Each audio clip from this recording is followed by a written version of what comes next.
Hey guys, how's it going? Welcome back to another FIFA 21 video where today we're going to be doing something that is highly requested, and that is going through the 3-backs today, and then in future videos the 4-backs and the 5-backs, which is the best out of all of them. So today we're going to be covering the 3-back formations. I'm going to be giving you my opinion on what I think the best 3-back formation is. So if you do enjoy this video, do drop a thumbs up. It is much appreciated. Make sure you join the Discord down below. We are approaching nearly 450 members, which is mental. So do join that if you want some more tips and just a fun place to experience FIFA with some other light-hearted people. So going into the 3-backs for today. Now the 3-back formations are probably of all the 3, 4, and 5, probably the least popular and probably the ones that you see the least. So we have 5 3-back formations, and it's which one is the best. Now, ultimately, it depends on preference. Now, from my personal experience, mainly these 3-back formations I've experimented with primarily in draft.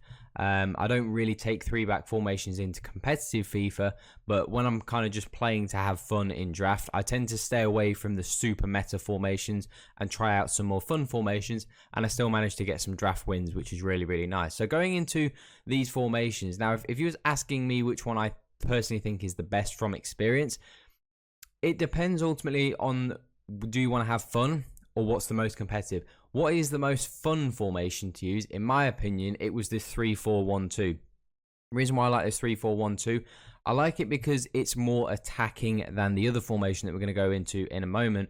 But I like the fact that obviously you've got the wide left and right midfielders that you can use as wing backs. You can use them they can drop in, and it can create that 5-back when you're defending. But they're higher up than natural fullbacks, so they really get a lot more involved in the game.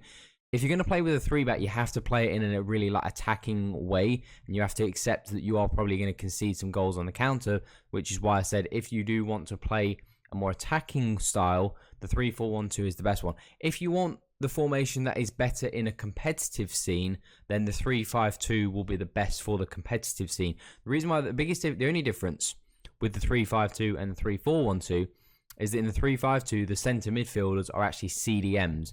Now, if you know anything about competitive FIFA, having CDMs, and especially having 2 CDMs, is really, really valuable, especially the higher up you go in the ELO system.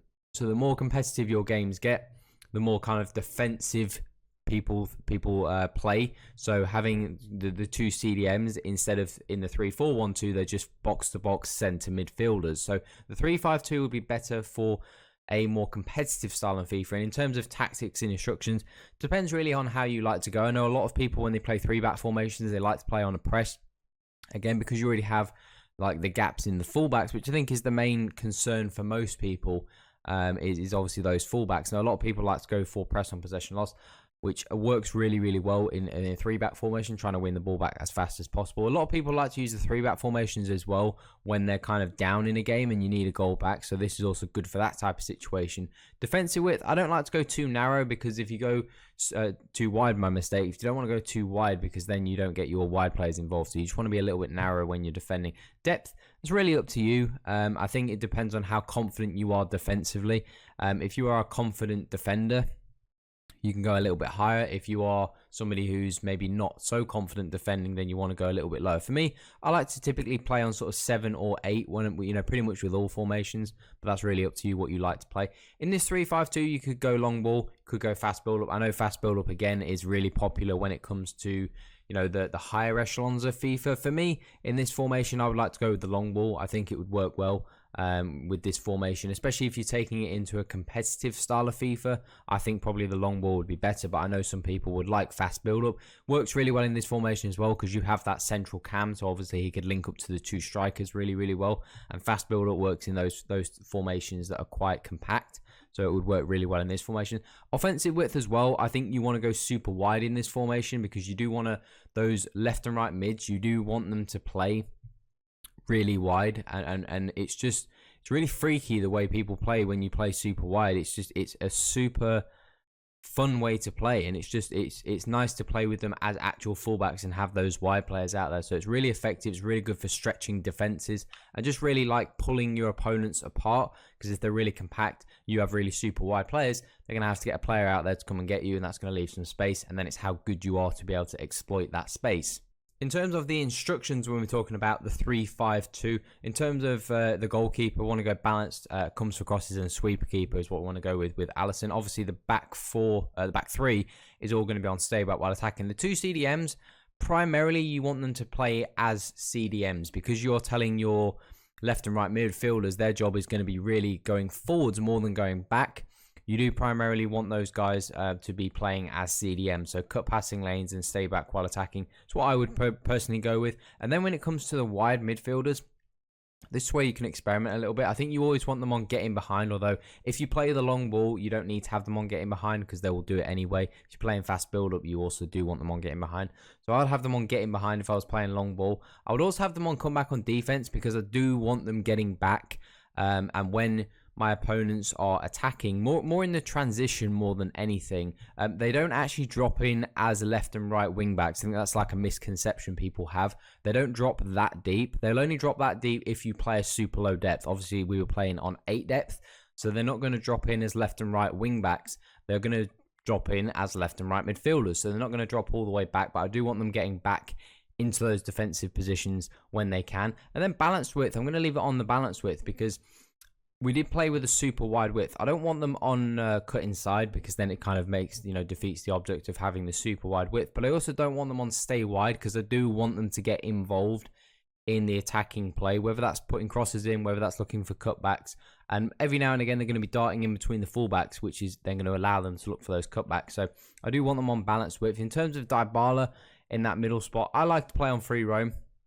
I think that works really, really well for me. And it's in this position, you need to have a cam that really can do a bit of everything. He's got to have pace. He's got to have passing, good dribbling, decent shooting. And primarily, he's got to have good stamina as well. Because when you put the free roam tactic on, it does drain stamina quite heavy. So you do want to have that on. And then the middle strikers, Omri and Cruyff, I'm just going to have them on get in behind and obviously on stay central. Because we've obviously got plenty of width in this formation already. I don't really want these guys drifting too far away. I want these guys to just focus on scoring goals. So in terms of a competitive scene, this 3-5-2 is the way to go. If you want to go with the 3-4-1-2 and you want to go for something a little bit more fun, I would probably recommend something very, very similar for tactics. I really wouldn't change anything too much. I would maybe in this formation, I would maybe just knock the offensive down to long ball because I think if you want to have a little bit more fun, probably long ball is a better way to go. So that's pretty much the only change I would make when it comes to tactics. And in terms of instructions, I would very much play it exactly the same. Instead of these guys playing stay back, I'd have them on balanced and still obviously on cover center. But I wouldn't have them on stay back while attacking. I'd have them primarily going a bit more forwards. And again, I think if I was playing in a more, like if I was playing draft, for example, or a non-stressful game mode, I wouldn't have the wing backs on comeback on defense. I would just have them on getting behind, and that would be it. Because playing like if I was playing draft, these are the sorts of tactics I'd set up for draft. But then the two strikers and the cam Dybala, I would have on exactly the same instructions. So I really wouldn't tweak it too much when it comes to competitive or fun. I would maybe, like I said, just change a couple things here and there. But they would be my recommendations, and that's what I think are the best 3-back formations. So really, we've got 2, and I think that's probably the way we'll go when we do the 4-back and the 5-back. One that's really good for competitive FIFA, and one that's good for non-competitive FIFA, whether you're playing friendlies with your pals, when you're playing squad battles, whether you're playing draft, and then one for if you're sweating it out for maybe managerial masterpiece, or if you're playing in champs. So we've got 2 options for you there today's video. But that is it for today's video, guys. If you enjoyed, do drop a thumbs up. Make sure you subscribe as well if you are new to the channel. Make sure you join that Discord down below, as we are going to be streaming hopefully at Team of the Season. So make sure you are in that Discord and ready for when we do go live. If you just want to be in a good place to talk about FIFA and ask some questions and just learn and get better and just have a good community to get better at FIFA, that is the place to be. So make sure you join down below. But that is all for today, guys. Have an awesome day. I'm out.